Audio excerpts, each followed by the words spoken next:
ਬੇਅੰਤ ਕਵੀਸ਼ਰ ਐਸੇ ਹੋਏ ਨੇ ਜਿਨ੍ਹਾਂ ਨੇ ਕੌਮ ਦਾ ਪ੍ਰਚਾਰ ਕਰਦਿਆਂ ਮਹਾਨ ਸੇਵਾਵਾਂ ਕੀਤੀਆਂ। ਉਹਨਾਂ ਕਵੀਸ਼ਰਾਂ ਦੀ ਲੜੀ ਵਿੱਚੋਂ ਸਿੱਖ ਕੌਮ ਦੇ ਸੁੱਚੇ ਮੋਤੀਆਂ ਵਿੱਚੋਂ ਇੱਕ ਅੱਜ ਮਹਾਨ ਕਵੀਸ਼ਰ ਸਾਡੇ ਸਟੂਡੀਓ ਵਿੱਚ ਸਾਡੇ ਨਾਲ ਮੌਜੂਦ ਨੇ, ਗਿਆਨੀ ਗੁਰਜੀਤ ਸਿੰਘ ਜੀ ਭੱਠਲ ਸਾਹਿਬ। ਭੱਠਲ ਸਾਹਿਬ ਜੀ ਆਇਆ ਕਹਿੰਦੇ ਹਾਂ, ਸਵਾਗਤ ਕਰਦੇ ਹਾਂ। ਵਾਹਿਗੁਰੂ ਜੀ ਕਾ ਖਾਲਸਾ, ਵਾਹਿਗੁਰੂ ਜੀ ਕੀ ਫਤਿਹ। ਗੁਰੂ ਗੋਬਿੰਦ ਸਿੰਘ ਮਹਾਰਾਜ ਜੀ ਨੇ ਮਹਾਨ ਕਿਰਪਾ ਕੀਤੀ, ਬਖਸ਼ਿਸ਼ ਕੀਤੀ। ਸਿੱਖ ਜਗਤ ਦੇ ਅੰਦਰ ਕਵੀਸ਼ਰੀ ਕਲਾ ਨੂੰ ਪਾਉਂਟਾ ਸਾਹਿਬ ਦੀ ਧਰਤੀ ਅੰਦਰ ਸਨਮਾਨ ਦੇ ਕੇ ਸਤਿਗੁਰਾਂ ਨੇ ਬਹੁਤ ਵੱਡਾ ਪਿਆਰ ਦੇ ਕੇ ਨਵਾਜਿਆ। ਅਜੋਕੇ ਸਮੇਂ ਅੰਦਰ ਕਵੀਸ਼ਰੀ ਕਿਸ ਬੁਲੰਦੀਆਂ ਨੂੰ ਛੋਹ ਰਹੀ ਆ? ਅੱਜ ਦੇ ਹਾਲਾਤਾਂ ਵਿੱਚ ਕਵੀਸ਼ਰੀ ਕਲਾ ਕਿਸ ਮੁਕਾਮ ਉੱਤੇ ਖੜੀ ਹੈ? ਜੇ ਗੱਲ ਕਰਾਂ ਸਮੂਹ ਸਿੱਖ ਸੰਗਤ, ਜਿੱਥੇ ਜਿੱਥੇ ਜਾਣ ਦਾ ਮੈਨੂੰ ਮੌਕਾ ਮਿਲਿਆ ਹੈ ਜੀ, ਪੰਜਾਬ ਜਾਂ ਪੰਜਾਬ ਤੋਂ ਬਾਹਰ, 2019 ਅੰਦਰ ਮੈਂ ਇੱਕ ਛੋਟਾ ਜਿਹਾ ਟੂਰ ਹਾਂਗਕਾਂਗ ਦਾ ਕੋਈ 2 ਮਹੀਨੇ ਵਾਸਤੇ ਉੱਥੇ ਵੀ ਸਿੱਖੀ ਦਾ ਪ੍ਰਚਾਰ ਕਰਨ ਵਾਸਤੇ ਗਿਆ ਸੀ। ਮਤਲਬ ਬਹੁਤ ਪਿਆਰ ਸਤਿਕਾਰ ਸੰਗਤ ਵੱਲੋਂ ਮਿਲਦਾ ਹੈ। ਕੁਝ ਕੁ ਸਮੇਂ ਤੋਂ ਜਿਹੜੇ ਨੌਜਵਾਨਾਂ ਅੰਦਰ ਕਵੀਸ਼ਰੀ ਥੋੜ੍ਹੀ ਮੱਧਮ ਪੈ ਗਈ, ਪਰ ਜਿਵੇਂ ਜੋ ਤੁਹਾਡਾ ਉਪਰਾਲਾ ਹੈ ਜਾਂ ਹੋਰ ਜਿਹੜੇ ਨਵੇਂ ਕਵੀਸ਼ਰ ਸਮੇਂ ਦੀ ਮੰਗ ਅਨੁਸਾਰ ਜਿਵੇਂ ਜਿਵੇਂ ਤਿਆਰੀ ਕਰ ਰਹੇ ਨੇ, ਕਿਉਂਕਿ ਜਦੋਂ ਅਸੀਂ ਆਮ ਸਟੇਜਾਂ ਉੱਤੇ ਜਾ ਕੇ ਵੇਖਦੇ ਹਾਂ ਤੇ ਨੌਜਵਾਨ ਬਹੁਤ ਪਿਆਰ ਦਿੰਦੇ ਨੇ। ਜਿਵੇਂ ਇਤਿਹਾਸ ਨੂੰ ਸਮਝਣਾ ਹੋਵੇ ਤੇ ਗੁਰਬਾਣੀ ਦੀ ਕਸਵੱਟੀ ਉੱਤੇ ਗੱਲ ਪੂਰੀ ਉਤਰਦੀ ਹੋਵੇ ਤਾਂ ਹੀ ਇਤਿਹਾਸ ਦੀ ਸਮਝ ਲੱਗ ਸਕਦੀ। ਹਾਂਜੀ, ਜੇ ਗੁਰਬਾਣੀ ਨੂੰ ਸਮਝਣਾ ਹੋਵੇ ਤੇ ਇਤਿਹਾਸ ਪੜ੍ਹਨਾ ਬਹੁਤ ਜ਼ਰੂਰੀ ਹੈ। ਬਿਲਕੁਲ। ਇਤਿਹਾਸ ਪੜ੍ਹਾਂਗੇ ਔਰ ਗੁਰਬਾਣੀ ਦੀ ਸਾਨੂੰ ਸਮਝ ਲੱਗ ਜਾਏਗੀ ਸਤਿਗੁਰੂ ਕੀ ਸਮਝਾਉਣਾ ਚਾਹੁੰਦੇ ਨੇ। ਜਦੋਂ ਇਤਿਹਾਸ ਪੜ੍ਹਦੇ ਹਾਂ ਉਹਦੇ ਵਿੱਚ ਬਹੁਤ ਸਾਰੀਆਂ ਐਸੀਆਂ ਘਟਨਾਵਾਂ ਆਉਂਦੀਆਂ ਨੇ ਜਿਹੜੀਆਂ ਗੁਰਬਾਣੀ ਦੀ ਕਸਵੱਟੀ ਉੱਤੇ ਪੂਰੀਆਂ ਉਤਰਦੀਆਂ ਹੋਣ ਤੇ ਉਹ ਸਟੇਜ ਦੇ ਉੱਤੇ ਸੰਗਤ ਦੇ ਰੂਬਰੂ ਰੱਖੀਏ, ਕਿਤੇ ਨਾ ਕਿਤੇ ਆਪਣਾ ਪ੍ਰਭਾਵ ਛੱਡ ਕੇ ਜਾਂਦੀਆਂ ਨੇ। ਬਿਲਕੁਲ। ਅੱਜ ਕਈ ਵਾਰੀ ਅਸੀਂ ਕੀ ਕਰਦੇ ਹਾਂ ਕਿ ਗੁਰਬਾਣੀ ਦੇ ਆਧਾਰ ਉੱਤੇ ਗੱਲ ਢੁੱਕਦੀ ਹੋਵੇ ਜਾਂ ਨਾ ਢੁੱਕਦੀ ਹੋਵੇ, ਸਟੇਜ ਉੱਤੇ ਅਸੀਂ ਕਈ ਵਾਰੀ ਉਹ ਵੀ ਚੀਜ਼ ਬੋਲ ਜਾਂਦੇ ਹਾਂ। ਕਿੱਥੋਂ ਤੱਕ ਸਮਝਦੇ ਹੋ ਕਿ ਗੁਰਬਾਣੀ ਤੇ ਇਤਿਹਾਸ ਦਾ ਕਿੰਨਾ ਕੁ ਮੇਲ ਸੁਮੇਲ ਹੈ? ਇਹ ਪਰ ਸਾਹਿਬ, ਜਿੱਥੋਂ ਤੱਕ ਮੈਂ ਜੋ ਕੁਝ ਪੜ੍ਹਨ ਦਾ ਮੈਨੂੰ ਸੁਭਾਗ ਬਣਿਆ ਜਾਂ ਮੈਂ ਕੋਸ਼ਿਸ਼ ਕਰ ਰਿਹਾ ਹਾਂ, ਸਭ ਤੋਂ ਪਹਿਲਾਂ ਸਾਨੂੰ ਗੁਰਬਾਣੀ ਦੀ ਵੀ ਜਿਹੜੀ ਸੂਝ ਹੈ ਬਿਲਕੁਲ ਹੋਣੀ ਚਾਹੀਦੀ ਹੈ। ਗੁਰਬਾਣੀ ਨੂੰ ਸਭ ਤੋਂ ਪਹਿਲਾਂ ਇੱਕ ਤਾਂ ਸਾਡੀ ਮਰਿਆਦਾ ਹੈ ਵੀ ਸਿੱਖ ਦਾ ਕਰਮ ਧਰਮ ਹੈ ਗੁਰੂ ਦੀ ਬਾਣੀ, ਤੇ ਇਤਿਹਾਸ ਸਾਡਾ ਇੱਕ ਜੀਵਨ ਹੈ ਜੀ, ਜਿਹਦੇ ਤੋਂ ਸਾਨੂੰ ਪ੍ਰੇਰਨਾ ਮਿਲਦੀ ਹੈ। ਜਿਹੜਾ ਤੁਸੀਂ ਸਵਾਲ ਕੀਤਾ ਹੈ ਵੀ ਗੁਰਬਾਣੀ ਦੀ ਕਸਵੱਟੀ ਤੇ ਬਹੁਤ ਸਾਰੇ ਵਿਦਵਾਨਾਂ ਨੂੰ ਪੜ੍ਹਨ ਦਾ ਸੁਭਾਗ ਬਣਦਾ ਹੈ ਜੀ। ਜਿੰਨੀ ਕੁ ਮੱਤ ਹੈ ਜਾਂ ਜਿੰਨਾ ਕੁ ਉਹਨੂੰ ਸਰੋਤ ਮਿਲੇ ਇਤਿਹਾਸਕਾਰ ਨੂੰ, ਉਹਨੇ ਲਿਖ ਦਿੱਤਾ। ਕਈ ਵਾਰ ਬਹੁਤ ਆਦ ਇਹੋ ਜਿਹੀਆਂ ਬਾਤਾਂ ਨੇ ਇਤਿਹਾਸ ਦੀਆਂ ਜਿਹੜੀਆਂ ਗੁਰਬਾਣੀ ਦੀ ਕਸਵੱਟੀ ਤੇ ਖਰੀਆਂ ਨਹੀਂ ਉਤਰਦੀਆਂ, ਉਹਨੂੰ ਫਿਰ ਪੜਚੋਲਣਾ ਪੈਂਦਾ। ਮੈਂ ਤੁਹਾਡੇ ਨਾਲ ਗੁਰੂ ਦੀ ਬਾਣੀ, ਸਤਿਗੁਰੂ ਗੁਰੂ ਨਾਨਕ ਦੇਵ ਪਾਤਸ਼ਾਹ ਮਹਾਰਾਜ ਦਾ ਇੱਕ ਸ਼ਬਦ ਹੈ, ਮੇਰੇ ਦਾਤਾ ਜੀ ਕਹਿੰਦੇ, ਅਕਲੀ ਸਾਹਿਬ ਸੇਵੀਏ। ਬਿਲਕੁਲ। ਅਕਲੀ ਪਾਈਏ ਮਾਨ, ਅਕਲੀ ਪੜ੍ਹ ਕੇ ਪੁੱਜ ਗਏ, ਅਕਲੀ ਕੀਚੈ ਦਾਨ। ਜੋ ਮੈਂ ਇਸ ਸ਼ਬਦ ਨੂੰ ਸਮਝਦਾ ਸਾਂ ਵੀ ਗੁਰੂ ਪਾਤਸ਼ਾਹ ਮਹਾਰਾਜ ਜੀ ਨੇ ਇਹ ਬਚਨ ਇਹ ਕੀਤਾ ਹੈ ਵੀ ਦੁਨੀਆ ਦਾ ਜਿਹੜਾ ਵੀ ਸਾਹਿਤ ਹੈ, ਜੇ ਕਿਸੇ ਨੇ ਕੁਝ ਲਿਖਿਆ ਪੜ੍ਹ ਲੈ, ਪਰ ਤੈਨੂੰ ਇੱਕ ਕਸਵੱਟੀ ਦਿੱਤੀ ਹੈ ਗੁਰੂ ਦੀ ਬਾਣੀ, ਤੇ ਉਹਨੂੰ ਬੁੱਧੀ ਉੱਤੇ ਅਕਲ ਉੱਤੇ ਚੜ੍ਹਾ ਕੇ ਇਹ ਤੂੰ ਆਪ ਵੇਖਣਾ ਹੈ ਵੀ ਕਿਹੜੀ ਬਾਤ ਜਿਹੜੀ ਉਹ ਸੰਗਤ ਵਿੱਚ ਤੂੰ ਕਹਿ ਸਕਦਾ ਹੈ, ਗੁਰੂ ਦੀ ਬਾਣੀ ਅਨੁਕੂਲ ਹੋਵੇ। ਇਸ ਵਾਸਤੇ ਸ਼ਬਦ ਸਾਨੂੰ ਸਾਰਾ ਹੀ ਜਿਹੜੇ ਸਵਾਲ ਨੇ ਸਾਡੇ ਹੱਲ ਕਰ ਦਿੰਦਾ ਹੈ। ਤੇ ਮੈਂ ਜੋ ਸੋਚਦਾ ਹਾਂ ਕਿ ਹਰ ਇੱਕ ਸਰੋਤ ਨੂੰ ਪੜ੍ਹਨਾ ਚਾਹੀਦਾ। ਗੈਰ ਧਰਮ ਦੇ ਜਿਹੜੇ ਗ੍ਰੰਥ ਨੇ ਜਾਂ ਦੂਸਰਿਆਂ ਵਿਦਵਾਨਾਂ ਨੂੰ ਜਿਹੜੇ ਵੈਸਟਰਨ ਨੇ ਜਾਂ ਸਾਡੇ ਧਰਮ ਤੋਂ ਜਿਨ੍ਹਾਂ ਨੇ ਪਾਸੇ ਹੋ ਕੇ ਲਿਖੇ, ਪੜ੍ਹ ਲੈਣਾ ਚਾਹੀਦਾ, ਕੋਈ ਹਰਜ ਨਹੀਂ।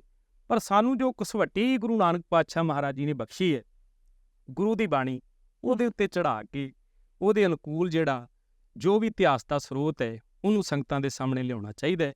ਨਾ ਕਿ ਜੋ ਕੁਝ ਤੂੰ ਪੜ੍ਹਿਆ ਹੈ ਉਹ ਕੁਝ ਸੰਗਤਾਂ ਦੇ ਸਾਹਮਣੇ ਰੱਖ ਦਿਓ, ਫਿਰ ਉਹ ਵਾਦ ਵਿਵਾਦ ਬਣ ਜਾਂਦਾ ਹੈ। ਕਈ ਵਾਰੀ ਕੀ ਹੁੰਦਾ ਕਿ ਜਿਵੇਂ ਅਸੀਂ ਗੱਲ ਗੁਰਬਾਣੀ ਤੇ ਖਰੀ ਉਤਰਦੀ ਹੋਵੇ ਜਾਂ ਨਾ ਉਤਰਦੀ ਹੋਵੇ, ਤੁਹਾਡੇ ਕੋਲੋਂ ਸੁਣ ਲਈ, ਕਿਸੇ ਦੂਜੇ ਕੋਲੋਂ ਸੁਣ ਲਈ, ਉਹਨੂੰ ਵੀ ਸਟੇਜ ਉੱਤੇ ਪੇਸ਼ ਕਰ ਦਿੰਦੇ ਹਾਂ, ਜਾਂ ਬੋਲਦਿਆਂ ਇਤਿਹਾਸ ਗੁਰਬਾਣੀ ਦੇ ਪ੍ਰਮਾਣ ਦਿੰਦਿਆਂ ਕਿਸੇ ਦੂਜੇ ਪਾਸੇ ਜਾ ਕੇ ਕਿਸੇ ਦੇ ਜੀਵਨ ਉੱਤੇ ਟਾਂਚ ਕਰ ਦੇਣੀ, ਕਿਸੇ ਦੇ ਜੀਵਨ ਨੂੰ ਨੀਵਾਂ ਦਿਖਾਉਣ ਵਾਸਤੇ ਕੁਝ ਐਸੇ ਸ਼ਬਦ ਵਰਤੇ ਜਾਣੇ, ਕਿੱਥੋਂ ਤੱਕ ਜਾਇਜ਼ ਸਮਝਦੇ? ਤੇ ਪਰ ਸਭ ਜੋ ਮੈਂ ਸਮਝਦਾ ਹਾਂ, ਕੋਈ 10-15 ਸਾਲ ਤੋਂ ਮੈਂ ਸਟੇਜ ਉੱਤੇ ਸੇਵਾ ਕਰ ਰਿਹਾ, ਬਹੁਤ ਸਾਰੀਆਂ ਸਟੇਜਾਂ ਉੱਤੇ। ਜੋ ਮੇਰਾ ਅੰਦਰ ਦਾ ਇੱਕ ਗੱਲ ਮੰਨਦਾ ਹੈ ਕਿ ਜਦੋਂ ਅਸੀਂ ਕਿਸੇ ਵੀ ਚੀਜ਼ 'ਤੇ ਕੋਈ ਕਮੈਂਟ ਕਰਦੇ ਹਾਂ, ਉਹ ਤੋਂ ਪਹਿਲਾਂ ਮੈਨੂੰ ਆਪਣੇ ਅੰਦਰ ਸੋਚਣਾ ਹੈ ਵੀ ਹੋ ਨਾ ਸਕੇ ਮੈਂ ਆਪਣੀ ਗੱਲ ਕੁਝ ਸਮੇਂ ਤੱਕ ਮੈਨੂੰ ਆਪੇ ਹੀ ਕੱਟਣੀ ਪੈ ਜਾਏ। ਇਸ ਵਾਸਤੇ ਮੈਂ ਉਹਨੂੰ, ਕਈ ਵਿਦਵਾਨ ਕਹਿੰਦੇ ਵੀ 101 ਵਾਰਾਂ ਸੋਚ ਕੇ ਕੋਈ ਬਾਤ ਜਿਹੜੀ ਗੱਲ ਹੈ ਆਪਣੀ ਜ਼ਬਾਨ ਵਿੱਚੋਂ ਕੱਢਣੀ ਚਾਹੀਦੀ ਹੈ। ਪਹਿਲਾਂ ਤੋਲੋ ਹਾਂਜੀ, ਫਿਰ ਬੋਲੋ। ਇਹ ਨਹੀਂ ਵੀ ਕੁਝ ਸਾਲਾਂ ਬਾਅਦ ਮੈਨੂੰ ਆਪਣੀ ਗੱਲ ਕਈ ਉੱਤੇ ਹੀ ਝੂਠਾ ਪੈਣਾ ਪੈ ਜੇ ਤੇ ਮੈਨੂੰ ਉਹ ਗੱਲ ਆਪ ਹੀ ਕੱਟਣੀ ਪੈ ਜੇ, ਉਹ ਗੱਲ ਠੀਕ ਨਹੀਂ।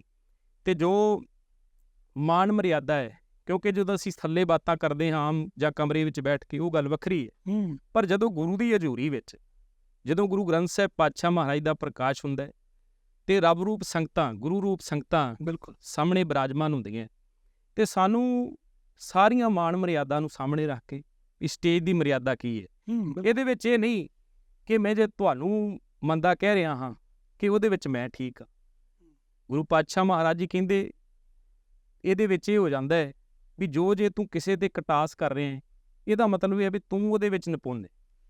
ਇਹ ਆਪਣੇ ਆਪ ਨੂੰ ਉੱਚਾ ਲੈਣ ਵਾਸਤੇ ਕਈ ਵਾਰ ਆਪ ਨੂੰ ਵਿਦਵਾਨ ਸਮਝਣਾ, ਹਾਂਜੀ, ਦੂਜੇ ਨੂੰ ਨੀਵਾਂ ਸਮਝਣਾ, ਚਾਹ ਉਹਦੇ ਉੱਤੇ ਕਮੈਂਟ ਕਰ ਦੇਣਾ ਕੋਈ ਐਸਾ, ਇਹ ਤੁਹਾਡੇ ਵਾਲੀ ਗੱਲ ਕਿ ਬਾਅਦ ਵਿੱਚ ਅਸੀਂ ਕਈ ਵਾਰੀ ਪਛਤਾਉਣੇ ਵੀ ਯਾਰ ਮੇਰੇ ਮੂੰਹੋਂ ਉਹ ਗੱਲ ਕਿਉਂ ਨਿਕਲੀ। ਤੇ ਪਹਿਲਾਂ ਕਿਉਂਕਿ ਮਰਿਆਦਾ ਵਿੱਚ ਰਹਿ ਕੇ ਬੋਲਣਾ ਕੁਝ ਹੋ ਰਿਹਾ ਤੇ ਵਾਹ ਹਜ਼ਾਤੀ ਵਿੱਚ ਬੋਲਣਾ ਕੁਝ ਹੋ ਰਿਹਾ, ਉਹ ਕੁਝ ਹੋਰ ਚੀਜ਼ ਹੈ।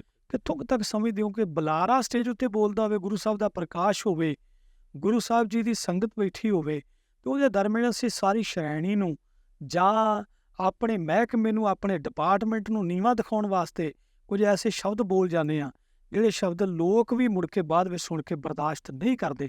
ਬੁਲਾਰੇ ਨੂੰ ਕਿਹਨਾਂ ਗੱਲਾਂ ਦਾ ਧਿਆਨ ਰੱਖਣਾ ਚਾਹੀਦਾ? ਪਰ ਸਾਹਿਬ ਜੋ ਮੈਂ ਸੋਚਿਆ, ਮੈਂ ਬਹੁਤ ਸਾਰੇ ਸਰੋਤਿਆਂ ਨੂੰ ਵੇਖਿਆ ਜਿਨ੍ਹਾਂ ਦੇ ਗੁਰੂ ਦੀ ਇੰਨੀ ਕੁ ਬਖਸ਼ਿਸ਼ ਹੁੰਦੀ ਹੈ ਵੀ ਕਈ ਵਾਰ ਮੈਂ ਭਰਮ ਭੁਲੇਖਾ ਪਾ ਲੈਂਦਾ ਕਿ ਮੈਂ ਬਹੁਤ ਕਿਤਾਬਾਂ ਪੜ੍ਹ ਕੇ ਸਟੇਜ ਉੱਤੇ ਆ ਗਿਆ, ਕਿ ਜੋ ਮੈਨੂੰ ਪਤਾ ਹੋ ਸਕਦਾ ਸਾਹਮਣੇ ਬੈਠੀ ਸੰਗਤ ਹੈ ਉਹਨੂੰ ਨਹੀਂ ਪਤਾ ਹੋਵੇ। ਪਰ ਯਾਦ ਰੱਖਿਓ, ਜਿਹੜਾ ਖਜ਼ਾਨਾ ਕਿਸੇ ਨੂੰ ਪ੍ਰਾਪਤ ਹੋ ਜਾਂਦਾ ਹੈ ਨਾ, ਫਿਰ ਉਹ ਕਈ ਵਾਰ ਸੰਗਤਾਂ ਦੇ ਸਾਹਮਣੇ ਉਜਾਗਰ ਨਹੀਂ ਕਰਦਾ, ਉਹਦਾ ਆਨੰਦ ਮਾਣਦਾ ਹੈ। ਤੇ ਜੋ ਮੈਂ ਕਹਿਣਾ ਚਾਹੁੰਦਾ ਹੈ ਵੀ ਜਿਹੜਾ ਆਪਾਂ ਵਾਦ ਵਿਵਾਦ ਬਣਾ ਕਰਕੇ, ਸੰਗਤਾਂ ਨੂੰ ਸਾਰਾ ਕੁਝ ਪਤਾ ਹੈ ਵੀ ਕਿਹੜਾ ਕਿੰਨੇ ਕੋ, ਮੈਂ ਸਿੱਧੀ ਬਾਤ ਕਹਿ ਵੀ ਪਾਣੀ 'ਚ ਕਿੰਨੇ ਕੁ ਪਾਣੀ ਵਿੱਚ ਹੈ, ਕਿੰਨੇ ਕੋ ਪਾਣੀ ਵਿੱਚ ਕੋਈ ਹੈ, ਸੰਗਤਾਂ ਨੂੰ ਸਭ ਪਤਾ ਹੈ। ਜੇ ਤੁਹਾਨੂੰ ਉਹ ਬੁਲਾ ਰਹੇ ਨੇ, ਜੇ ਤੁਹਾਨੂੰ ਉਹ ਸੱਦ ਰਹੇ ਨੇ ਗੁਰਮਤਿ ਸਮਾਗਮ ਉੱਤੇ, ਉਹਨਾਂ ਨੂੰ ਪਤਾ ਹੈ, ਉਹਨਾਂ ਨੂੰ ਤੁਹਾਨੂੰ ਪਰਖਿਆ ਹੈ, ਤੁਹਾਡੇ ਬੋਲਾਂ ਨੂੰ ਸੁਣਿਆ, ਗੁਰੂ ਦੀ ਵਡਿਆਈ ਹੋਈ ਕੀਤੀ, ਇਤਿਹਾਸ ਨੂੰ ਸੁਣਿਆ ਵੀ ਕਿੰਨੇ ਕੁ ਕਸਵੱਟੀ ਤੇ ਖਰਾ ਉਤਰਦਾ ਹੈ, ਤਾਂ ਹੀ ਬੁਲਾ ਰਹੇ ਨੇ। ਬਿਲਕੁਲ ਇਸ ਵਾਸਤੇ ਇਹ ਗੱਲ ਹੈ ਕਿ ਮੈਂ ਕਿਸੇ ਨੂੰ ਕਟਾਸ ਕਿਸੇ ਤੇ ਕਰਕੇ, ਕਿਸੇ ਨੂੰ ਕੱਟ ਕੇ, ਮੈਂ ਆਪ ਚੰਗਾ ਬਣਨਾ ਚਾਹੁੰਦਾ। ਇਸ ਗੱਲਾਂ ਤੋਂ ਸੰਕੋਚ ਰੱਖਣਾ ਚਾਹੀਦਾ। ਕੋਈ ਪੰਥ ਦੀ ਜ਼ਿੰਮੇਵਾਰੀ ਮੇਰੇ ਉੱਤੇ ਹੀ ਨਹੀਂ ਇਕੱਲੇ ਦੀ। ਬਿਲਕੁਲ, ਜੇ ਮੈਂ ਕਹਿ ਲਵਾਂ, ਗੁਰੂ ਨਾਨਕ ਪਾਤਸ਼ਾਹ ਮਹਾਰਾਜ ਜੀ ਨੇ ਇਕੱਲੇ ਸਿੱਖ ਨੂੰ ਪ੍ਰਚਾਰਕ ਬਣਾਏ। ਬਿਲਕੁਲ, ਧਰਮਸ਼ਾਲਾ, ਹਾਂਜੀ ਬਿਲਕੁਲ, ਧਰਮਸ਼ਾਲਾ ਪੈਦਾ ਕੀਤੀ ਮਹਾਰਾਜ ਨੇ, ਵੀ ਪ੍ਰਚਾਰ ਕਰ ਸਕਦਾ। ਕਈ ਵਾਰੀ ਸਟੇਜ ਉੱਤੇ ਬੋਲਣ ਵਾਲਾ ਬੁਲਾਰਾ ਉਨੀ ਗੱਲ ਵਧੀਆ ਢੰਗ ਨਾਲ ਸੰਗਤ ਨੂੰ ਨਹੀਂ ਸਮਝਾ ਸਕਦਾ ਜਿੰਨੀ ਆਮ ਬੰਦਾ ਤੁਰੇ ਜਾਂਦੇ ਰਹਿੰਦੇ। ਵੇਖੋ ਸਾਡਾ ਇਤਿਹਾਸ ਆ ਪਰ ਸਾਹਿਬ, ਅਸੀਂ ਉਹ ਸਾਖੀਆਂ ਵੀ ਸਾਹਮਣੇ ਰੱਖਦੇ ਹਾਂ ਵੀ ਭਾਈ ਜੋ ਤੁਰੇ ਜਾ ਰਹੇ ਨੇ ਕਿ ਆਸਾ ਜੀ ਦੀ ਵਾਰ ਦੀ ਇੱਕ ਤੁਕ ਸ਼ਬਦ ਪੜ੍ਹੀ ਜਾਂਦੇ ਨੇ ਉੱਚੀ ਉੱਚੀ, ਤੇ ਭਾਈ ਲੈਣੇ ਨੇ ਆਖਿਆ ਵੀ ਆਨੰਦ ਬੜਾ ਆ ਰਿਹਾ, ਮੈਨੂੰ ਦੱਸ ਵੀ ਇਹ ਕਿਸ ਰਹਿਬਰ ਦੀ ਉਚਾਰਨ ਕੀਤੀ ਇਹ ਬਾਣੀ ਹੈ, ਸ਼ਬਦ ਹੈ ਜੀ। ਤੇ ਭਾਈ ਜੋਧ ਨੇ ਆਖਿਆ ਭਾਈ ਇਹ ਵੀ ਇਹ ਰੱਬ ਕਰਤਾਰਪੁਰ ਦੀ ਧਰਤੀ ਤੇ ਰਹਿੰਦਾ। ਮਤਲਬ ਜੋ ਮੈਂ ਕਹਿਣਾ ਚਾਹੁੰਦਾ ਹੈ ਕਿ ਸਿੱਖ ਦੇ ਜੀਵਨ ਵਿੱਚੋਂ, ਉਹਦੀ ਤੁਰਨੀ ਵਿੱਚੋਂ, ਉਹਦੇ ਲਿਬਾਸ ਵਿੱਚੋਂ, ਉਹਦੀ ਬੋਲਣ ਦੀ ਸ਼ੈਲੀ ਵਿੱਚੋਂ, ਉਹਦਾ ਚੱਲਣ ਦੇ ਵਿੱਚੋਂ ਵੀ ਸੰਸਾਰ ਦੇ ਲੋਕ ਸਿੱਖਿਆ ਲੈਂਦੇ, ਉਹਦੀ ਬੋਲੀ ਵਿੱਚੋਂ, ਉਹਦੇ ਲਿਬਾਸ ਵਿੱਚੋਂ। ਇਹਦਾ ਮਤਲਬ ਵੀ ਕੱਲਾ ਸਿੱਖ ਗੁਰੂ ਨਾਨਕ ਪਾਤਸ਼ਾਹ ਮਹਾਰਾਜ ਜੀ ਨੇ ਪ੍ਰਚਾਰਕ ਬਣਾਇਆ। ਇਹ ਨਹੀਂ ਕਿ ਮੈਂ ਸਾਰਿਆਂ ਨੂੰ ਕੱਟ ਕਰਕੇ ਉਹਦੇ ਵਿੱਚ ਮੈਂ ਆਪ ਚੰਗਾ ਬਣ ਜਾਵਾਂ, ਮੈਂ ਵੱਧ ਵਿਊ ਲੈਣ ਵਾਸਤੇ ਜੋ ਕੁਝ ਅੱਜ ਤੁਸੀਂ ਵੇਖਦੇ ਹੋ ਜਿਹੜਾ ਯੁੱਗ ਚੱਲਦੇ। ਹਾਂਜੀ, ਇਸ ਵਾਸਤੇ ਇਹਨਾਂ ਗੱਲਾਂ ਤੋਂ ਮੈਂ ਕਹਿੰਦਾ ਹੈ ਵੀ ਸੰਕੋਚ ਜ਼ਰੂਰ ਕਰਨਾ ਚਾਹੀਦਾ। ਤੁਸੀਂ ਆਪਣਾ ਆਪ ਪੇਸ਼ ਕਰਦੇ ਹੋ, ਇਹ ਸੰਗਤਾਂ ਨੇ ਸਾਰਾ ਕੁਝ ਵਿਚਾਰ ਉਹਨਾਂ ਦੀ ਕਚਹਿਰੀ ਵਿੱਚ ਰੱਖਦੇ ਹੋ, ਇਹ ਉਹਨਾਂ ਨੂੰ ਸਾਰਾ ਕੁਝ ਪਤਾ ਹੈ ਵੀ ਕਿਹੜਾ ਕੋਈ ਕੀ ਕਰਦਾ ਹੈ। ਇਹ ਉਹ ਆਪਣੇ ਜੀਵਨ ਤੋਂ ਇਹ ਨਹੀਂ ਵੀ ਉਹ ਵਾਕਿਫੀਅਤ ਨਹੀਂ ਰੱਖਦੇ, ਸਾਰਾ ਕੁਝ ਪਤਾ, ਸੰਸਾਰ ਤੋਂ ਕੁਝ ਨਹੀਂ ਲੁਕਦਾ। ਇਸ ਵਾਸਤੇ ਇਹਨਾਂ ਗੱਲਾਂ ਨੂੰ ਉਛਾਲਾ ਦੇਣਾ ਮੇਰਾ ਜੋ ਨਿੱਜੀ ਮੰਨਣਾ ਹੈ ਵੀ ਇਹ ਠੀਕ ਨਹੀਂ। ਕਵੀਸ਼ਰੀ ਕਲਾ ਦੀ ਗੱਲ ਕਰੀਏ ਭੱਠਲ ਸਾਹਿਬ, ਹਾਂਜੀ, ਕਵੀਸ਼ਰੀ ਕਲਾ ਗੁਰੂ ਗੋਬਿੰਦ ਸਿੰਘ ਮਹਾਰਾਜ ਜੀ ਨੇ ਆਪਣੇ ਕਰ ਕਮਲਾਂ ਨਾਲ ਨਵਾਜੀ, ਆਪਣੇ ਚਰਨਾਂ ਵਿੱਚੋਂ ਬਹੁਤ ਵੱਡਾ ਮਾਣ ਦੇ ਕੇ, ਸਨਮਾਨ ਦੇ ਕੇ। ਭਾਈ ਸਾਹਿਬ ਜੀ, ਜਿਹੜੇ ਪੁਰਾਤਨ ਕਵੀਸ਼ਰ, ਜਿੰਨੇ ਕੋ ਕਵੀਸ਼ਰਾਂ ਦਾ ਮੈਂ ਜਿਹੜਾ ਭੰਡਾਰ ਹੈ, ਸਰੋਤ ਹੈ, ਉਹ ਪੜ੍ਹ ਸਕਿਆ ਹਾਂ, ਉਹਨਾਂ ਨੇ ਬਹੁਤ ਅਹਿਮ ਗੱਲਾਂ ਜਿਹੜੀਆਂ ਨੇ ਕਵਿਤਾ ਲਿਖਣ ਵੇਲੇ ਜਾਂ ਪਿੰਗਲ ਜਾਂ ਅਰੂਜ ਉਹਨੂੰ ਮੱਦੇ ਨਜ਼ਰ ਰੱਖ ਕੇ ਉਹ ਜਿਹੜੀਆਂ ਗੱਲਾਂ ਉਹਨਾਂ ਲਿਖਣੀਆਂ ਕੀਤੀਆਂ। ਅੱਜ ਵੀ ਜੋ ਮਾਲਵੇ ਦੀ ਧਰਤੀ ਤੇ ਸਾਨੂੰ ਪੁਰਾਣੇ ਕਵੀਸ਼ਰ ਬੀਰਬਲ ਜੀ ਜਾਂ ਬਦਨੀ ਕਲਾ ਵਾਲੇ ਕਰਤਾਰ ਸਿੰਘ ਜੀ ਇਤਿਆਦਿਕ ਜਿਹੜੇ ਹੋਰ ਪੁਰਾਣੇ ਕਵੀਸ਼ਰ ਨੇ, ਜਦੋਂ ਉਹਨਾਂ ਦੀ ਅਸੀਂ ਲਿਖਤ ਪੜ੍ਹਦੇ ਹਾਂ ਤੇ ਉਹ ਜਦੋਂ ਸੰਗਤਾਂ ਵਿੱਚ ਪੇਸ਼ ਕਰਦੇ ਜੀ ਤੇ ਉਹਦਾ ਆਨੰਦ ਕੁਝ ਵੱਖਰਾ ਹੀ ਹੈ।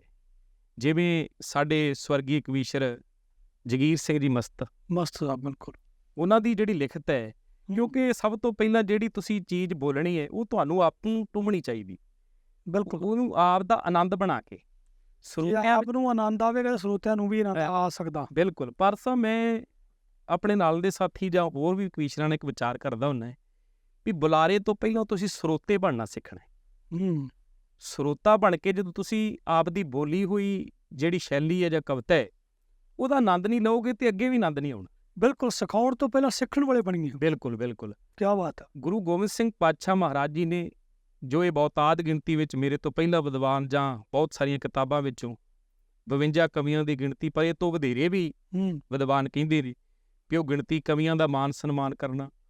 ਪਰ ਜਦੋਂ ਥੋੜ੍ਹਾ ਜਿਹਾ ਪਿਛੋਕੜ ਵੇਖਾਂਗੇ, ਕਵੀਸ਼ਰੀ ਜਿਹੜਾ ਸ਼ਬਦ ਹੈ ਉਹ ਕੇਸਰ ਸਿੰਘ ਜੀ ਛਿੱਬਰ ਉਹਨਾਂ ਨੇ ਇੱਕ ਲਫ਼ਜ਼ ਵਰਤਿਆ, ਪ੍ਰਿਥੀਏ ਦਾ ਪੁੱਤਰ ਮਿਹਰਬਾਨ ਕਵੀਸ਼ਰੀ ਕਰੇ। ਮਤਲਬ ਉਹ ਕਵਿਤਾ ਲਿਖਦਾ ਹੈ, ਕਵਿਤਾ ਬੜੀ ਸੋਹਣੀ ਲਿਖ ਲੈਂਦਾ ਤੇ ਕਵਿਤਾ ਲਿਖਦਾ, ਪਰ ਉਹਦੇ ਵਿੱਚ ਕਈ ਬਾਤਾਂ ਜਿਹੜੀਆਂ ਉਹ ਗੁਰੂ ਪਾਤਸ਼ਾਹ ਮਹਾਰਾਜ ਤੇ ਗੁਰੂ ਨਾਨਕ ਦੇ ਘਰ ਨੂੰ ਕਟਾਸ ਕਰਦਾ ਹੈ ਤੇ ਉਹਦੇ ਤੋਂ ਸੰਗਤਾਂ ਨੂੰ ਸੁਚੇਤ ਕਰਦੇ ਨੇ ਸਤਿਗੁਰੂ ਗੁਰੂ ਅਰਜਨ ਦੇਵ ਪਾਤਸ਼ਾਹ ਮਹਾਰਾਜ। ਮਤਲਬ ਜੋ ਮੈਂ ਕਹਿਣਾ ਚਾਹੁੰਦਾ ਹੈ ਵੀ ਕਵੀਸ਼ਰੀ ਜਿਹੜੀ ਹੈ ਬਹੁਤ ਪੁਰਾਣੀ, ਭਾਈ ਗੁਰਦਾਸ ਜੀ ਨੇ ਵੀ ਇੱਕ ਤੁਕ ਵਰਤੀ ਹੈ, ਇਹ ਕਿਤੜੇ ਲੱਖ ਕਵੀਸ਼ਰਾਂ। ਇਹਦਾ ਮਤਲਬ ਇਹ ਆ ਵੀ ਕਵੀਸ਼ਰੀ ਜਿਹੜੀ ਹੈ ਕਾ ਬੰਦਸ਼ ਬਹੁਤਾਤ ਗਿਣਤੀ ਜਿਹੜੀ ਬੜੇ ਲੰਬੇ ਸਮੇਂ ਤੋਂ ਹੈ ਤੇ ਗੁਰੂ ਸਾਹਿਬਾਨਾਂ ਨੇ ਉਹਨਾਂ ਨੂੰ ਹੋਰ ਉਜਾਗਰ ਕੀਤਾ ਜੀ। ਗੋਬਿੰਦ ਸਿੰਘ ਪਾਤਸ਼ਾਹ ਮਹਾਰਾਜ ਜਾਂ ਢਾਡੀ ਕਲਾ, ਆਪਾਂ ਗੁਰੂ ਹਰਗੋਬਿੰਦ ਪਾਤਸ਼ਾਹ ਮਹਾਰਾਜ ਜੀ ਨੇ ਢਾਡੀਆਂ ਨੂੰ ਉਤਸ਼ਾਹਿਤ ਕੀਤਾ। ਇਹਦੇ ਵਿੱਚ ਇਹ ਨਹੀਂ ਵੀ ਢਾਡੀ ਕਲਾ ਹੈ ਨਹੀਂ ਸੀ, ਗੁਰਬਾਣੀ ਵਿੱਚ ਵੀ ਬਹੁਤ ਸਾਰੇ ਸ਼ਬਦ ਜਿਹੜੇ ਇਸ ਤੋਂ ਪਹਿਲਾਂ ਵੀ ਢਾਡੀ ਹੈਗੇ ਸੀ। ਹਾਂਜੀ, ਪਰ ਜਿਹੜਾ ਪ੍ਰਫੁੱਲਤ ਜੋ ਸਾਨੂੰ ਮਾਨ ਸਨਮਾਨ, ਕਵੀਸ਼ਰੀ ਇਹ ਤੋਂ ਪਹਿਲਾਂ ਜਿਹੜੇ ਕਵੀ ਸਾਨੂੰ ਰਾਜਿਆਂ ਦੇ ਦਰਬਾਰ ਵਿੱਚ ਜਾ ਕੇ ਕਵਿਤਾ ਸੁਣਾਉਂਦੇ, ਉਹਦੇ ਬਦਲੇ ਉਹਨਾਂ ਨੂੰ ਉਹ ਕੁਝ ਛਿੱਲੜ, ਕੁਝ ਮਾਇਆ ਜਿਹੜੀ ਹੈ ਉਹ ਦਿੰਦੇ ਸੀ ਤੇ ਕਵੀ ਬੜੇ ਖੁਸ਼ ਹੁੰਦੇ। ਤੇ ਗੁਰੂ ਗੋਬਿੰਦ ਸਿੰਘ ਪਾਤਸ਼ਾਹ ਮਹਾਰਾਜ ਨੇ ਆਖਿਆ ਵੀ ਜੇ ਉਸਤਤੀ ਕਰਨੀ ਹੈ ਨਾ ਤੇ ਅਕਾਲ ਪੁਰਖ ਵਾਹਿਗੁਰੂ ਦੀ ਕਰੋ। ਜਿਵੇਂ ਆਪਾਂ ਨੂੰ ਉਦਾਹਰਨ ਮਿਲਦੀ ਹੈ, ਸਤਿਗੁਰੂ ਗੁਰੂ ਨਾਨਕ ਦੇਵ ਪਾਤਸ਼ਾਹ ਮਹਾਰਾਜ ਜੀ ਕਹਿੰਦੇ ਮਰਦਾਨਿਆਂ ਤੂੰ ਰਬਾਬ ਬੜੀ ਸੋਹਣੀ ਵਜਾਉਂਦਾ ਹੈ, ਬੜੀ ਸੋਹਣੀ ਰਬਾਬ ਵਜਾਉਂਦੇ।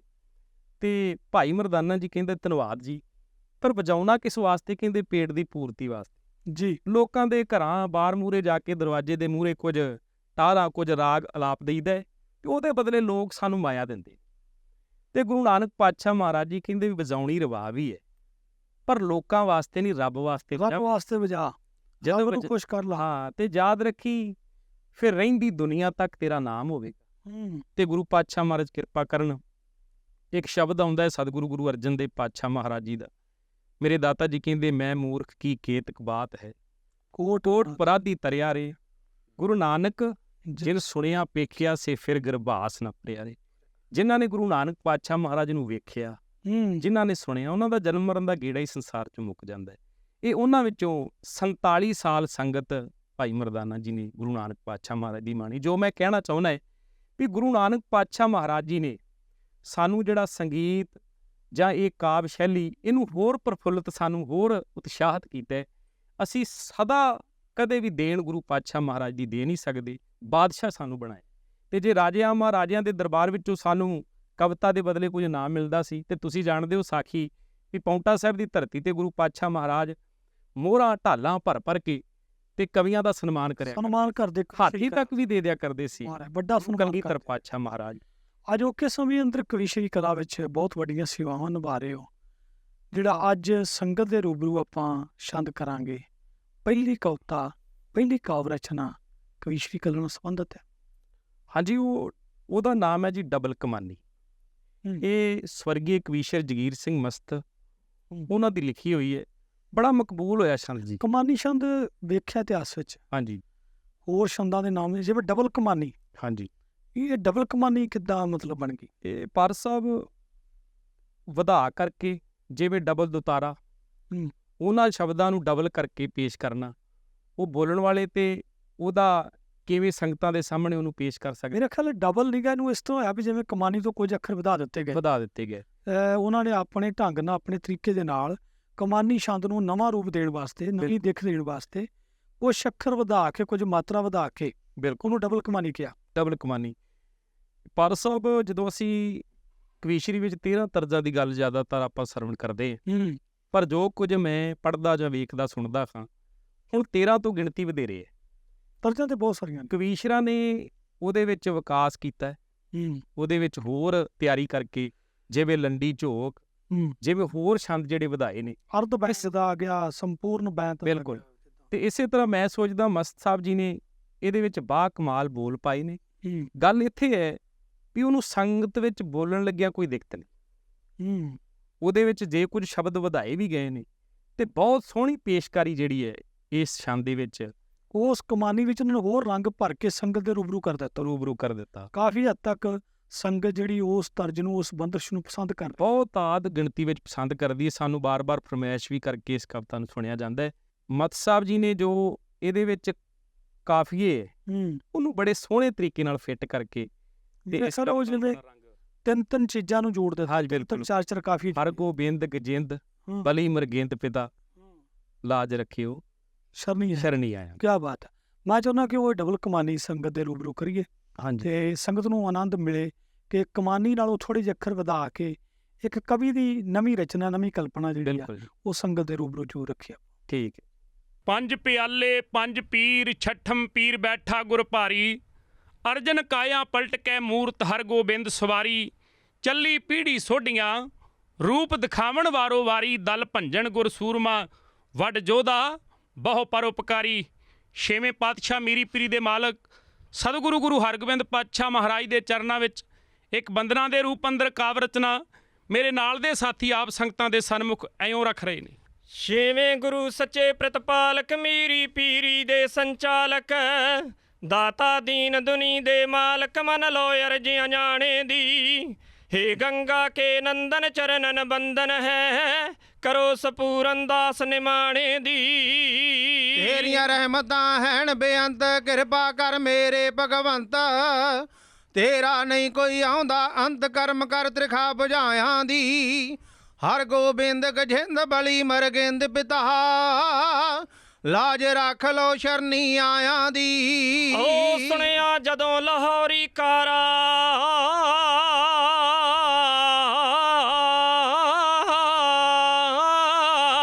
ਸੁਣਿਆ ਜਦੋਂ ਲਾਹੌਰੀ ਕਾਰਾ, ਸੱਚਖੰਡ ਕਰ ਗਏ ਪਿਤਾ ਤਿਆਰਾ। ਮਾਰਿਆ ਕੌਮ ਤਾਈਂ ਲਲਕਾਰਾ, ਲਾਜ ਪਾਲਣੀ ਬਾਣੇ ਦੀ। हे ਗੰਗਾ ਕੇ ਨੰਦਨ ਚਰਨਨ ਬੰਦਨ ਹੈ, ਕਰੋ ਸਪੂਰਨ ਦਾਸ ਨਿਮਾਣੇ ਦੀ। ਬਾਬੇ ਬੁੱਢੇ ਨੂੰ ਸਮਝਾ ਕੇ ਗਲ ਵਿੱਚ ਦੋ ਤਲਵਾਰਾਂ ਪਾ ਕੇ, ਬਾਬੇ ਬੁੱਢੇ ਨੂੰ ਸਮਝਾ ਕੇ ਗਲ ਵਿੱਚ ਦੋ ਤਲਵਾਰਾਂ ਪਾ ਕੇ, ਸ਼ਕਤੀ ਭਗਤੀ ਗੁਣ ਫਰਮਾ ਕੇ ਲਾਜ ਰੱਖੋ ਹਮਸਾਇਆਂ ਦੀ। ਹਰ ਗੋਬਿੰਦ ਗਜਿੰਦ ਬਲੀ ਮਰਗਿੰਦ ਪਿਤਾ, ਲਾਜ ਰੱਖ ਲੋ ਸ਼ਰਨੀ ਆਇਆਂ ਦੀ। ਪੈਂਦੀ ਸਿਲਾਇ ਲੂਣੀ ਚਖਣੀ, ਰੂਹ ਨਾ ਦਰ ਤੋਂ ਮੋੜੇ ਸਖਣੀ। ਤਾਰੀ ਪੁੱਤਰ ਦੇ ਸੁਲਖਣੀ, ਜੁਗਤੀ ਦੱਸ ਕੇ ਭਾਣੇ ਦੀ। हे ਗੰਗਾ ਕੇ ਨੰਦਨ ਚਰਨਨ ਬੰਦਨ ਹੈ, ਕਰੋ ਸੰਪੂਰਨ ਦਾਸ ਨਿਮਾਣੇ ਦੀ। ਦਾਦਾ ਜੇ ਤੂੰ ਕਰਮ ਕਮਾਵੇਂਓ,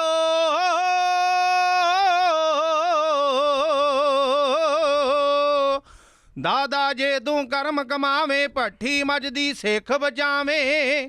ਪਾਣੀ ਤਨ ਦੇ ਆਪ ਪਵਾਵੇਂ, ਬਾਲੇ ਬਿਰਦ ਕਲਾਇਆਂ ਦੀ। ਹਰ ਗੋਬਿੰਦ ਗਜਿੰਦ ਬਲੀ ਮਰਗਿੰਦ ਪਿਤਾ, ਲਾਜ ਰੱਖ ਲੋ ਸ਼ਰਨੀ ਆਇਆਂ ਦੀ। ਆਉਂਦੇ ਰਹੇ ਚੜਕੇ ਜਰਵਾਣੇ, ਦਾਤਾ ਤੈ ਰਹਿਮਤ ਕਰ ਰਾਣੇ। ਹੈਂਕੜ ਖਾਂ ਹੋ ਗਏ ਨਿਮਾਣੇ, ਖੋਟ ਗਵਾ ਦਿਲ ਕਾਣੇ ਦੀ। हे ਗੰਗਾ ਕੇ ਨੰਦਨ ਚਰਨਨ ਬੰਦਨ ਹੈ, ਕਰੋ ਸਪੂਰਨ ਦਾਸ ਨਿਮਾਣੇ ਦੀ। ਓ ਦਾਦਾ ਜੀ ਕਸ਼ਮੀਰ 'ਚ ਜਾ ਕੇ ਧਰਮੀ ਸਿੱਖ ਦੇ ਕਰਮ ਕਮਾ ਕੇ, ਚੋਲਾ ਭਾਗ ਬਰੀ ਦਾ ਪਾ ਕੇ ਰੱਖਦੇ ਨਾਮ ਧਿਆਇਆਂ ਦੀ।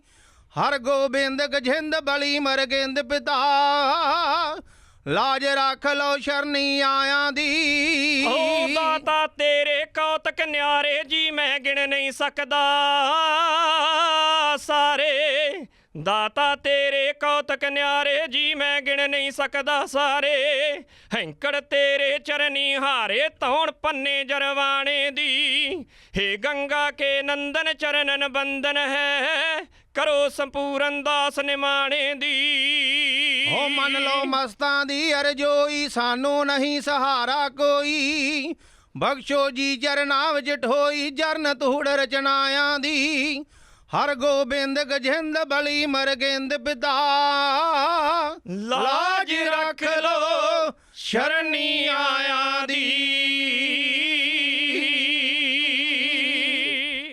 ਪਟਲ ਸਾਹਿਬ ਬਹੁਤ ਖੂਬਸੂਰਤ ਅੰਦਾਜ਼, ਕਾਫੀ ਵਧੀਆ ਤਰੀਕੇ ਨਾਲ ਆਪਣੇ ਵੀਰਾਂ ਨੇ, ਮੇਰੇ ਵਿਸ਼ੇ ਭਰਾਵਾਂ ਨੇ ਉਹਨੂੰ ਨਿਭਾਉਣ ਦਾ ਯਤਨ ਕੀਤਾ। ਵਾਕਿਆ ਹੀ ਉਹਦੇ ਵਿੱਚ ਜਗੀਰ ਸਿੰਘ ਮਸਤ ਸਾਹਿਬ ਜੀ ਨੇ ਕਾਫੀ ਇਹਦਾ ਬੜਾ ਧਿਆਨ ਰੱਖਿਆ, ਗਿਣਤੀ ਜਿਹੜੀ ਬੜੇ ਨਾਪ ਤੋਲ ਬੜਾ ਵਧੀਆ ਸੀਗਾ ਕਵਿਤਾ ਦਾ। ਤੇ ਅੱਗੇ ਜਿਹੜੀ ਆਪਾਂ ਕਵਿਤਾ ਰੱਖਾਂਗੇ ਉਹ ਕਿਸ ਇਤਿਹਾਸ ਨਾਲ ਰਿਲੇਟਡ ਹੈ ਤੇ ਉਹ ਵੀ ਕਵੀਸ਼ਰੀ ਕਲਾ ਵਿੱਚੋਂ ਹੈ। ਹਾਂਜੀ, ਉਹ ਕਵੀਸ਼ਰੀ ਦਾ ਇੱਕ ਅਹਿਮ ਛੰਦ ਹੈ ਜੀ। ਜਦੋਂ ਕਵੀਸ਼ਰ ਕੋਈ ਪ੍ਰਸੰਗ ਲਿਖਦੇ ਨੇ ਨਾ ਜੀ, ਉਹਦੇ ਵਿੱਚ ਇਹ ਛੰਦ ਨੂੰ ਉਹਨਾਂ ਦੇ ਮਨ ਵਿੱਚ ਭਾਵਨਾ ਹੁੰਦੀ ਕਿ ਜ਼ਰੂਰ ਜਿਹੜਾ ਵਿੱਚ ਫਿੱਟ ਕੀਤਾ ਜਾਵੇ। ਉਹ ਛੰਦ ਦਾ ਨਾਮ ਹੈ ਕੋਰੜਾ ਛੰਦ। ਕੋਰੜਾ ਛੰਦ। ਬਹੁਤਾਤ ਗਿਣਤੀ ਇਸ ਛੰਦ ਨੂੰ ਜਿਹੜੇ ਕਵੀਸ਼ਰੀ ਨਾਲ ਜ਼ਿਆਦਾ ਲਗਾਓ ਨਹੀਂ ਵੀ ਰੱਖਦੇ ਉਹਨਾਂ ਨੂੰ ਵੀ ਪਤਾ ਹੈ ਵੀ ਕੋਰੜਾ ਜਿਹੜਾ ਹੈ ਆਮ ਵਰਤਿਆ ਜਾਂਦਾ ਹੈ। ਇਹ ਜਿਹੜੇ 13 ਤਰਜ਼ਾਂ ਹੀ ਲੱਗ ਜਾਂਦੀਆਂ। ਪਰ ਸਾਹਿਬ ਇਹ ਛੰਦ ਐਸਾ ਹੈ, ਇਹ ਛੰਦ ਮੈਂ ਤੁਹਾਡੇ ਸਾਹਮਣੇ ਪੇਸ਼ ਕਰਨ ਜਾ ਰਿਹਾ। ਭਾਈ ਸਾਹਿਬ ਭਾਈ ਤਾਰੂ ਸਿੰਘ ਦੇ ਜੀਵਨ ਦੇ ਪ੍ਰਤੀ ਉਹਨਾਂ ਦੇ ਪ੍ਰਸੰਗ ਵਿੱਚੋਂ ਜਦੋਂ ਮਾਤਾ ਧਰਮ ਕੌਰ ਪੂਲੇ ਪਿੰਡ ਤੋਂ ਗ੍ਰਿਫਤਾਰ ਕਰਕੇ ਸਿਪਾਹੀ ਉਹਨਾਂ ਨੂੰ ਲਿਜਾਣ ਲੱਗਦੇ ਨੇ, ਭਾਈ ਤਾਰੂ ਸਿੰਘ ਜੀ ਨੂੰ, ਭਾਈ ਤਾਰੂ ਸਿੰਘ ਜੀ ਨੂੰ, ਤੇ ਮਾਂ ਰੋਕ ਕੇ ਸਿਰ ਤੇ ਪਿਆਰ ਦੇ ਕੇ, ਤੇ ਮਾਂ ਦੇ ਮਨ ਵਿੱਚ ਇੱਕ ਵੱਡੀ ਭਾਵਨਾ ਹੈ ਕਿ ਜਿਸ ਧਰਤੀ ਤੇ ਭਾਈ ਤਾਰੂ ਸਿੰਘ ਜਾ ਰਿਹਾ ਉੱਥੋਂ ਕਦੇ ਕੋਈ ਜਿੰਦਾ ਨਹੀਂ, ਖਾਲੀ ਨਹੀਂ ਆਇਆ, ਉੱਥੇ ਰਹਿ ਗਿਆ, ਉੱਥੇ ਸ਼ਹੀਦੀ ਪ੍ਰਾਪਤ ਸ਼ਹੀਦੀ ਰੁਤਬਾ ਲੈ ਕੇ ਆਇਆ, ਰਹਿ ਕੇ ਆਇਆ। ਤੇ ਮੈਂ ਆਪਣੇ ਪੁੱਤ ਨੂੰ ਜਿਹੜੀਆਂ ਗੱਲਾਂ ਰਹਿ ਵੀ ਗਈਆਂ ਮਨ 'ਚ ਉਹ ਵੀ ਕਰ ਲਵਾਂ ਕਿ ਪੁੱਤਰਾ ਮੇਰੇ ਚੁੰਗੇ ਹੋਏ ਸ਼ੀਰ ਤੇ ਗੁਰੂ ਕਲਗੀਧਰ ਪਾਤਸ਼ਾਹ ਮਹਾਰਾਜ ਜੀ ਦੀ ਲਈ ਹੋਈ ਖੰਡੇ ਬਾਟੇ ਦੀ ਪੌਲ ਅੰਮ੍ਰਿਤ ਨੂੰ ਕਿਤੇ ਲਾਜ ਨਾ ਲੱਗ ਜਾਵੇ। ਸਿੱਖੀ ਕੇਸਾਂ ਸਵਾਸਾਂ ਸੰਗਤ ਇਹ ਸਿੱਖਿਆ ਮਾਂ ਦੇ ਰਹੀ ਹੈ। ਇਸ ਛੰਦ ਵਿੱਚ ਜੋ ਮੈਂ ਕੋਸ਼ਿਸ਼ ਕੀਤੀ ਹੈ, ਜੋ ਕਵੀਸ਼ਰਾਂ ਨੂੰ ਪੜ੍ਹ ਕੇ, ਕਵੀਸ਼ਰਾਂ ਨੂੰ ਸੁਣ ਕੇ, ਮੈਂ ਇਸ ਕੋਰੜੇ ਛੰਦ ਨੂੰ ਲਿਖਣ ਦੀ ਕੋਸ਼ਿਸ਼ ਕੀਤੀ ਹੈ, ਜੋ ਮਾਂ ਧਰਮ ਕੌਰ ਭਾਈ ਤਾਰੂ ਸਿੰਘ ਨੂੰ ਜਾਣ ਤੋਂ ਪਹਿਲਾਂ ਸਿੱਖਿਆ ਦੀ। ਸਿੱਖ ਕੌਮ ਦਾ 25 ਸਾਲਾਂ ਦਾ ਸ਼ਹੀਦ ਭਾਈ ਤਾਰੂ ਸਿੰਘ, ਜਿਹਦੀ ਬਹੁਤ ਵੱਡੀ ਕੁਰਬਾਨੀ ਹੈ, ਸਿੱਖੀ ਕੇਸਾਂ ਸਵਾਸਾਂ ਸੰਗ ਨਿਭਾਉਣ ਵਾਲਾ, ਕਿਉਂਕਿ ਇੱਕ ਧੀ ਦੀ ਇੱਜ਼ਤ ਬਚਾਈ, ਉਹਦੇ ਵਜ਼ਾਨੇ ਵਿੱਚ ਭਾਈ ਸਾਹਿਬ ਜੀ ਦਾ ਖੋਪਰ ਲੈ ਗਿਆ। ਬਿਲਕੁਲ। ਔਰ ਭਾਈ ਸਾਹਿਬ ਜੀ ਭਾਈ ਤਾਰੂ ਸਿੰਘ ਜੀ ਪੂਲੇ ਪਿੰਡ ਵਿੱਚੋਂ ਗ੍ਰਿਫਤਾਰ ਕਰਕੇ ਪੁਲਿਸ ਲਈ ਜਾਂਦੀ ਤੇ ਜਾਂਦੇ ਪੁੱਤ ਨੂੰ ਮਾਂ ਸਿਰ ਤੇ ਪਿਆਰ ਦੇ ਕੇ ਅਸੀਸ ਦੇ ਰਹੀ ਹੈ। ਤਵੱਜੋ ਦੇ ਕੇ ਸਾਰੀ ਸੰਗਤ ਪਿਆਰ ਵੀ ਸੁਣੋ। 18ਵੀਂ ਸਦੀ ਦੇ ਮਹਾਨ ਸੂਰਬੀਰ ਯੋਧੇ ਭਾਈ ਸਾਹਿਬ ਭਾਈ ਤਾਰੂ ਸਿੰਘ ਤਿੰਨਾਂ ਦੇ ਪ੍ਰਸੰਗ ਵਿੱਚੋਂ ਇੱਕ ਕਾਵਿ ਰਚਨਾ ਆਪ ਸੰਗਤਾਂ ਦੇ ਸਨਮੁਖ ਰੱਖਣ ਜਾ ਰਹੇ ਹਾਂ। ਪੂਲੇ ਪਿੰਡ ਵਿੱਚੋਂ ਸਿਪਾਹੀ ਜਦੋਂ ਗ੍ਰਿਫਤਾਰ ਕਰਕੇ ਭਾਈ ਤਾਰੂ ਸਿੰਘ ਨੂੰ ਖੜਨ ਲੱਗੇ ਨੇ, ਮਾਂ ਧਰਮ ਕੌਰ ਨੇ ਆਵਾਜ਼ ਮਾਰ ਕੇ ਆਖਿਆ, ਮੇਰੇ ਪੁੱਤਰਾ, ਲਾਹੌਰ ਦੀ ਧਰਤੀ ਤੇ ਤੇਰੇ ਨਾਲ ਜ਼ਾਲਮ ਪਾਪੀ ਬਹੁਤ ਮਾੜਾ ਵਰਤਾਓ ਵੀ ਕਰਨਗੇ, ਤਸੀਹੇ ਵੀ ਦੇਣਗੇ, ਪਰ ਸਿੱਖੀ ਨੂੰ ਤਲਾਂਜਲੀ ਨਹੀਂ ਦੇਣੀ। ਸਿੱਖੀ ਸਿਦਕ ਹੱਸ ਕੇ ਨਿਭਾ ਜਾਣਾ ਹੈ। ਪੂਲੇ ਪਿੰਡ ਤੋਂ ਗ੍ਰਿਫਤਾਰ ਕਰਕੇ ਭਾਈ ਤਾਰੂ ਸਿੰਘ ਨੂੰ ਜਿਵੇਂ ਲਾਹੌਰ ਦੀ ਧਰਤੀ ਵੱਲ ਨੂੰ ਸਿਪਾਹੀ ਖੜਨ ਲੱਗੇ ਨੇ ਥਾਣੇਦਾਰ ਮੋਮਨ ਖਾਂ, ਤੇ ਮਾਂ ਧਰਮ ਕੌਰ ਆਪਣੇ ਪੁੱਤਰ ਭਾਈ ਤਾਰੂ ਸਿੰਘ ਨੂੰ ਜਿਹੜੀ ਸਿੱਖਿਆ ਦਿੰਦੀ ਹੈ ਉਹ ਕਾਵਿ ਰਚਨਾ ਦੇ ਰਾਹੀਂ ਇਉਂ ਸਾਂਝੀ ਕੀਤੀ। ਤੋਰੇ ਜਾਂ ਸਿਪਾਹੀ ਸਿੰਘ ਤਾਈ ਫੜ ਕੇ, ਸੁਣੀ ਗੱਲ ਮਾਂ ਦੀ ਤਾਰੂ ਸਿੰਘਾ ਖੜ ਕੇ। ਪੈਜੇ ਚਾਹੇ ਵੱਡਾ ਕਸਟ ਉਠਾਵਣਾ, ਹੱਸ ਬੇਟਾ ਸਿੱਖੀ ਸਿਦਕ ਨਿਭਾਵਣਾ। ਹੋ ਮਾਂ ਧੀ ਦਾ ਭਾਵੇਂ ਤੂੰ ਹੀ ਹੈ ਸਹਾਰਾ ਵੇ, ਮਾਂ ਧੀ ਦਾ ਭਾਵੇਂ ਤੂੰ ਹੀ ਹੈ ਸਹਾਰਾ ਵੇ, ਕਰੀ ਨਾ ਫਿਕਰ ਕਰ ਲਹੂੰ ਗੁਜ਼ਾਰਾ ਵੇ। ਮੁਖੀ ਉਜਲਾ ਲੈ ਸੱਚ ਖੰਡ ਜਾਵਣਾ, ਹੱਸ ਬੇਟਾ ਸਿੱਖੀ ਸਿਦਕ ਨਿਭਾਵਣਾ। ਉਹ ਜ਼ਕਰੀਆ ਖਾਨ ਕਹਿ ਰਿਹਾ ਕਮਾਮ ਦਾ, ਸਿੰਘਾਂ ਦੇ ਸਿਰਾਂ ਦੇ ਵੇਖ ਮੁੱਲ ਪਾਵਦਾ। ਉਹ ਵੇਖੀ ਉਸ ਪਾਪੀ ਨਰਕਾਂ ਨੂੰ ਜਾਵਣਾ, ਹੱਸ ਬੇਟਾ ਸਿੱਖੀ ਸਿਦਕ ਨਿਭਾਵਣਾ। ਉਹ ਤਾਰੂ ਸਿੰਘਾ ਮੈਨੂੰ ਤੇਰੇ ਉੱਤੇ ਮਾਣ ਵੇ, ਭਾਵੇਂ ਦੇਰੇ ਹੋਣ ਲੱਖਾਂ ਇਮਤਿਹਾਨ ਵੇ। ਉਹ ਬੰਦ ਬੰਦ ਮਾਨੀ ਸਿੰਘ ਜੋ ਕਟਾਵਣਾ, ਹੱਸ ਬੇਟਾ ਸਿੱਖੀ ਸਿੱਧਕ ਨਿਭਾਵਣਾ। ਉਹ ਵੈਰੀ ਬੜੇ ਲੋਭ ਲਾਲਚ ਵਿਖਾਉਣਗੇ, ਦੇਣਗੇ ਦਸੀਹੇ ਜਰਖੜੀ ਚੜਾਉਣਗੇ। ਉਹ ਧਿਆਨ ਜੋਰਾਵਰ ਫਤਿਹ ਦਾ ਟਿਕਾਵਣਾ, ਧਿਆਨ ਜੋਰਾਵਰ ਫਤਿਹ ਦਾ ਟਿਕਾਵਣਾ। ਹੱਸ ਬੇਟਾ ਸਿੱਖੀ ਸਿੱਧਕ ਨਿਭਾਵਣਾ। ਉਹ ਦੱਸੀ ਨਾ ਖਬਰ ਸਿੰਘਾਂ ਦੇ ਟਿਕਾਣੇ ਦੀ, ਉਹ ਲਾਜ ਰੱਖੀ ਬੇਟਾ ਇਸ ਸਿੱਖੀ ਬਾਣੇ ਦੀ। ਉਹ ਖੱਲ ਲਾਉਣ ਪੁੱਠੀ ਨਾਹੀਂ ਘਬਰਾਵਣਾ, ਹੱਸ ਬੇਟਾ ਸਿੱਖੀ ਸਿੱਧਕ ਨਿਭਾਵਣਾ। ਉਹ ਹੋਵੇਗਾ ਸ਼ਹੀਦ ਇਹ ਖਬਰ ਆਵੇਗੀ, ਹੋ ਵੇਖੀ ਤੇਰੀ ਮਾਤਾ ਫੁੱਲੀ ਨਾ ਸਮਾਵੇਗੀ। ਉਹ ਮੈਂ ਵੀ ਇੱਕੋ ਪੁੱਤ ਕੌਮ ਲੇਖੇ ਲਾਵਣਾ, ਹੱਸ ਬੇਟਾ ਸਿੱਖੀ ਸਿੱਧਕ ਨਿਭਾਵਣਾ। ਉਹ ਤੋਰਿਆ ਪੁੱਤਰ ਮਾਤਾ ਸ਼ਾਦੀ ਲਾਏਗੇ, ਫਤਿਹ ਸਿਤਾਰੂ ਸਿੰਘ ਫਤਿਹ ਆਖਰੀ ਬੁਲਾਏਗੇ। ਪੱਠਲ ਨੇ ਜਸ ਹੈ ਸਟੇਜੀ ਗਾਵਣਾ, ਹੱਸ ਬੇਟਾ ਸਿੱਖੀ ਸਿੱਧਕ ਨਿਭਾਵਣਾ।